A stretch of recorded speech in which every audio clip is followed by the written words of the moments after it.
Öll verðum við fyrir áhrifum loftslagsbreytinga en nú það svo að þau sem minnst leggja til vandans verða fyrir mestu hörmungunum.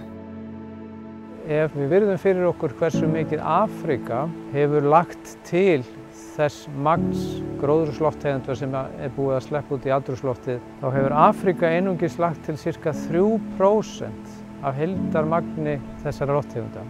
Á meðan Evrópa hefur lagt til heilan þriðjung. Áhrif loftslagsbreytinga koma einna helst fram í þurrkum, minna fæðuöryggi, flóðum, aurskriðum og gróðureldum. Árið 2021 ollu miklir þurrkar víða fæðuskorti í löndum Austur-Afríku, á svæðinu sem kallað Horn Afríku. Talið að árið 2022 hafi 14 milljónir manna orðið fyrir áhrifum af fæðuskorti í að minnstakosti 23 löndum. Ástandið batnaði ekki á árinu 2023 og enn sér ekki fyrir endan á fæðuskortinum. Fólk þar að upplifa verstu þurrka í manna minnum og við erum að verða vitni að ótrúlegri neyð fólks sem reynir af öllum mætti að bregðast við með takmarkaðar bjargir.